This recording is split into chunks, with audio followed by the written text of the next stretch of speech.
Nous allons enchaîner la deuxième partie de cette formation sur IDEA Statica et d'une étude d'un projet beaucoup plus détaillé. Nous sommes en train d'étudier et calculer un miroir en béton armé.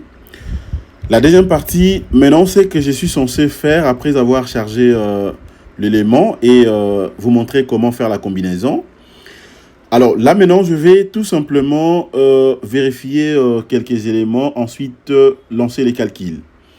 Alors déjà, ce niveau ici, vous allez voir que tout est bien fait. Ok. Le bar d'armature aussi n'a pas de problème. Je vous avais dit que le treillis métallique, je n'en ai pas besoin. Et donc là, je peux déjà lancer les calculs. Alors, je viens maintenant ici. Je vais cliquer sur calculer afin de faire d'autres vérifications. Donc, démarrer l'analyse de vérification. Mais avant cela, je suis d'abord censé lancer les calculs. Donc, je viens calculer ici. Je lance. Alors, voilà. Je vais patienter le temps que IDEA Statica puisse actualiser le ferraillage. Voilà. Je patiente. Les amis, apprenez ces logiciels, s'il vous plaît. C'est vraiment important. C'est un très bon logiciel. C'est un logiciel qui vous donne la possibilité de bien maîtriser les détails des projets, que ce soit le projet lié par rapport à la construction métallique, l'étude d'un assemblage beaucoup plus complexe, mais aussi le projet lié à la construction en béton armé. Donc, c'est vraiment important de maîtriser ces logiciels. Voilà, je patiente. Le calcul continue. Voilà, donc il me donne la précision de tous les éléments que j'ai à utiliser. Vous voyez par exemple là, c'est les C3 maintenant. Voilà, les C3, la variation de déchargement. Voilà, donc une variation totale en tout cas, donc 100% déjà, c'est bon. Voilà, je patiente. Je patiente encore. Voilà. Ce sont des formations payantes en réalité, mais je mets ça à votre disposition.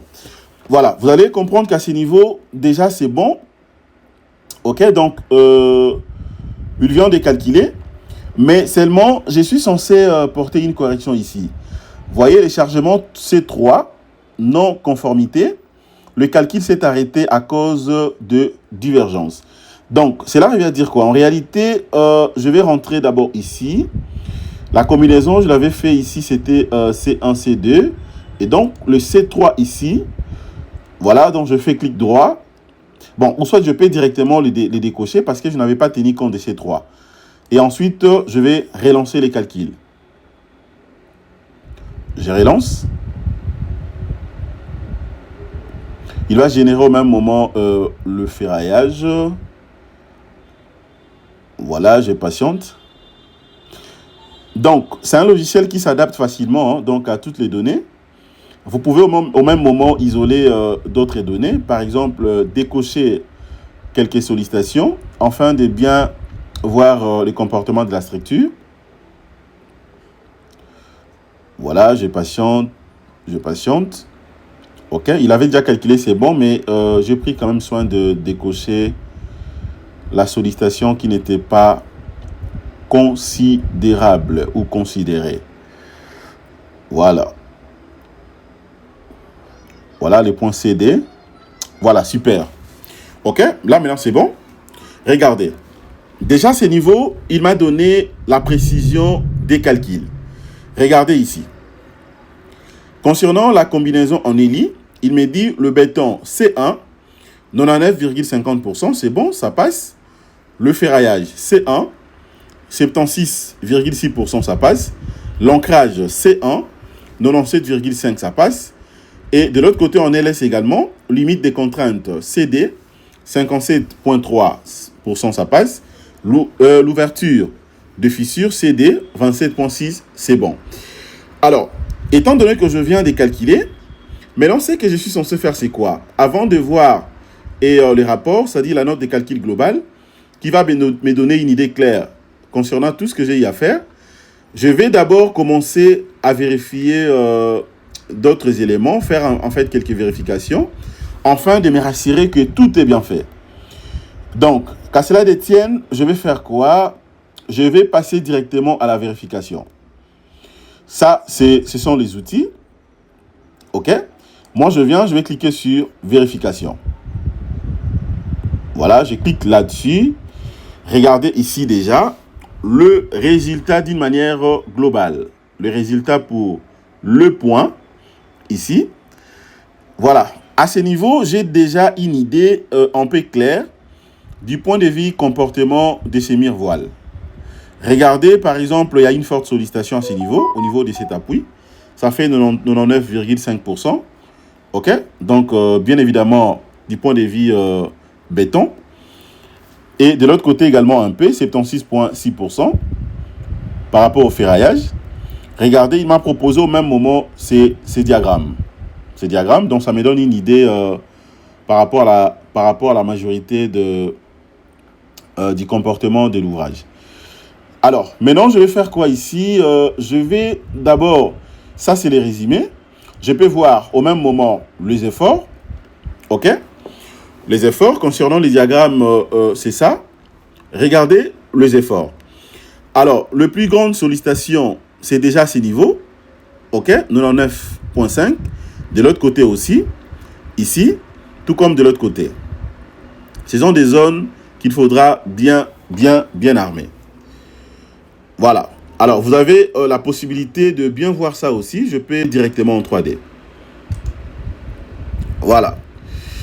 Alors, je vais voir aussi l'ancrage. Voilà. Il me propose ça. Le diagramme est là. Vous avez toutes les sollicitations. OK? Ce qu'il faudra faire. Les éléments, les résultats sont là. La limite des contraintes. Le diagramme est là. La limite des contraintes. Je peux voir aussi par rapport aux ouvertures de fissures. Voilà. Regardez, par rapport aux ouvertures de fissures. OK? Regardez le diagramme. Là, au-dessus, ça fait 0,083. Et au fur et à mesure, je descends. C'est presque nil. OK. À part ça, je peux également... ça, c'est les résumés. Les résumés, c'est justement au débit. À part ça, je peux également voir quoi ici? Par exemple... bon, les éléments complémentaires, c'est pas vraiment évident. Mais je peux quand même cliquer là-dessus afin de voir la cartographie de ces mirevoiles. OK? Ça, c'est la cartographie de ces mirevoiles. Vous avez des sollicitations par rapport au diagramme. Le max, c'est 3,6. OK? Le 3,6 ici. La distance, le déplacement. Et tout ce qui va avec. Voilà. La déformation aussi. La manière dont le mirevoile va se déformer. Vous avez les degrés de ferraillage. Degrés de ferraillage. OK? Il me propose tout. Je peux même voir aussi le valeur tensoriel de béton. OK? Voilà. Il donne en tout cas tous les éléments. Tous les éléments. À part ça, je peux également vous montrer quoi? La contrainte... la contrainte du point de vue 2. Je peux voir aussi d'autres éléments liés par rapport à la contrainte. La liberté de l'extrémité. Voilà, l'extrême. La description du ferraillage. Aussi, c'est bon. Le résultat de vérification, c'est déjà bien. OK. Je peux même dessiner au même moment le maillage. OK. Voilà. Le matériau, c'est juste pour avoir une idée de tout ce que j'ai à utiliser. Vous avez les matériaux sont là. Les diagrammes des contraintes et des formations. OK. Il m'a donné même les diagrammes des contraintes et des formations. Vous avez par exemple l'abscisse et l'ordonnée de l'autre côté. Voilà, donc j'ai des courbes. Vous avez le première courbe liée par rapport à l'arrondissement. OK. Deuxième, c'est la compression. OK. C'est par rapport à la compression. Inaxe. Voilà, des points de vue axial. Vous avez donc le ramollissement par compression aussi. Tous les éléments sont là. Ça, c'est les diagrammes. Voilà, je peux également vérifier le facteur des réductions des résistances à la compression. Le diagramme est donné et tout autre élément. Voilà. Alors, hormis ça, ce qui est encore important, c'est que je peux, par exemple, voir la limite des contraintes. La limite des contraintes, je vous avais déjà montré ça, les chargements. Voilà, je peux voir comment chez Mirvoil a été chargé. Les chargements, là vous avez donc le bar d'armature. Voilà, ça c'est le membre, justement pour signifier les éléments. Et je peux également vous montrer quoi. Ça concerne beaucoup plus les libellés. Hein, donc c'est aussi important de bien voir les libellés. Vous avez d'autres images, voilà, donc je peux voilà, insérer si je vais, ou capturer les images comme ça. Vous voyez, ça c'est une image que je peux fermer. La galerie. Voilà. Alors, pour citer maintenant, je vais vérifier la note de calcul global. Donc, je viens sur les rapports. Je clique sur les rapports. Je suis censé générer les rapports, mais j'ai la possibilité de modifier les paramètres ou le paramétrage du rapport. Et enfin, je peux cliquer sur générer. À ce niveau, le rapport est là. Alors, si par contre que je vais avoir tous les éléments, d'abord, je vais avoir aussi les données du projet. Donc, je vais cocher données du projet. Le paramètre d'utilisation, je vais avoir ça aussi. Le résumé, bref, OK, lié par rapport aux réservations. Et la configuration, OK, aussi du projet. La base théorique, ainsi que l'info sur le logiciel. C'est-à-dire que là, je vais avoir une note de calcul complète. Donc, un rapport complet. Mais, généralement, ce n'est pas vraiment important de cocher d'autres éléments. Par exemple, ici, est-ce que ce n'est pas vraiment important d'avoir, par exemple, je peux dire quoi? Par exemple, un résumé bref, ok? Donc, les données du projet, paramètres d'utilisation, voilà, donc quand même, je prends ça. Alors, maintenant, je vais générer. Regardez comment je vais obtenir rapidement la note de calcul. Ça sera donc une note de calcul globale, ok, que je vais obtenir. Je vais patienter. Je vais patienter. Il va me proposer un très bon rapport. Voilà. Ok, tout est donné, tout est là. Donc, c'est ça, en fait, le plan ou les rapports de ces projets, la note de calcul. Vous avez les données du projet, ok? Voilà, les noms tels que insérés. Le numéro de projet, acteur, voilà, bien évidemment, c'est moi. La description, ok, la date et tout ce qui va avec. Voilà. Quand je descends, il m'a proposé même les résumés, ok, résultat des calculs. De l'autre côté, vous avez les matériaux, tout ce qu'on a eu à faire, ainsi de suite. La géométrie, voilà, je descends au tableau global. Il me donne même les chargements, ok. Chaque chargement qu'on a utilisé. Quand je descends là, voilà, même la combinaison. Vous avez les cas de charge définis, ok. On avait utilisé la charge permanente et puis variable comme d'exploitation. La combinaison en ELI et la combinaison en LS. Voilà, je descends, le ferraillage est là. Ok, le type de béton, les résultats. Tout est là, tout est vérifié, donc tout est super. Voilà, vous avez également un petit résumé à ce qui concerne le flux des contraintes et les diamètres, même les diagrammes aussi.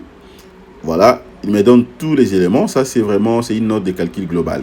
Vous avez les résultats des contraintes résistance de béton. Ok, contrainte principale de béton.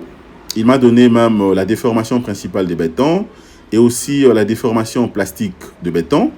J'ai même la direction des contraintes principales, facteur de réduction de résistance à la compression. Voilà, les rapports de déformation limite, les rapports des contraintes résistance de ferraillage. Il me donne aussi la contrainte de ferraillage, la déformation de ferraillage, un petit tableau en ELI d'ancrage de tous les éléments, donc toutes les valeurs sont là. Voilà, ainsi de suite. Voilà, donc c'est vraiment une note de calcul complet, hein, donc c'est vraiment complet avec tous les détails possibles. Voilà, je descends. Ok. Le métré, le numéro premièrement d'éléments. Ok. Vous regardez, ici, il m'a proposé, voire même un petit métré. Un petit métré bien détaillé.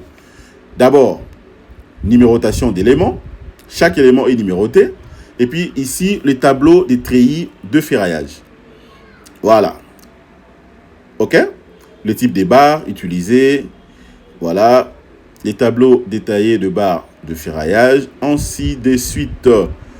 Voilà, c'est vraiment bien. Donc, un petit maîtrise détaillé que je peux facilement prendre et puis faire les devis. Voilà, même l'explication de quelques symboles, hein, donc 10 symboles que j'ai utilisés. Donc, tous les symboles sont détaillés. Voilà, tout est là, c'est question de lire.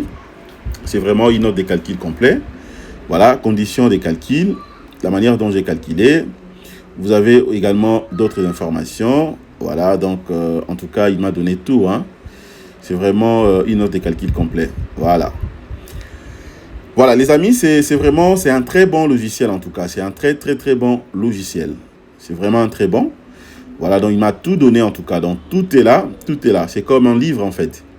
C'est comme un livre. Voilà, jusqu'à la fin, vous avez tous les éléments. Voilà. Et donc les amis, je pense que vous avez suivi cette formation avec beaucoup d'attention. Ok? L'idée pour moi, c'est que je vais aider en fait notre communauté. Ok? C'est la dernière version du logiciel IDEA Statica 2026. Apprenez ça calmement jusqu'à ce que vous allez devenir aussi des experts. Ok? Voilà. C'est ça en fait, c'est que j'allais partager ensemble avec vous. Je pense que vous avez pris note. Merci.